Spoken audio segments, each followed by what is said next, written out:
তো ফাইনালি আজ চলে গেছিলাম একটা বন্ধুর দোকানে চা খেতে। তো তার কাছে চা খেতে গেলাম আমরা সবাই মিলে, প্রায় 7জন 8জন।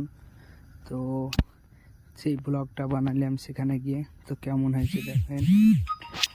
গেলাম ওখানে, আমি আমার ক্যামেরাম্যান চা খাচ্ছে আর আমাকে ক্যামেরা ধরতে দিয়েছে। তো সেই ভিডিও দেখা যাক। চাটা অনেক ভালো হয়েছিল, কারণ বন্ধু হয়, বুঝতে পারছেন, কোনো কাজ ছোট না। সে যা করছে সেটাই সুখী। তো সে চায়ের দোকান করেছে, আমরা তার কাছে যাই মাঝে মাঝে, আড্ডা দিলাম একটু, অনেক ভালো লাগলো। খেলছিলাম প্রায় 7জন, সে চা দিয়ে দিয়েছে সবাইকে, আমি ভিডিও করছি, আমাকে দিয়ে দিল।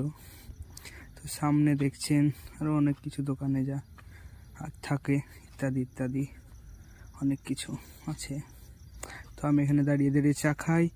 আজকের মতন এখানে মিনি ব্লগ শেষ, আবার পরের ব্লগ নিয়ে আবার আসবো। তো এই পর্যন্ত বাই বাই, আপনারা সবাই ভালো থাকেন।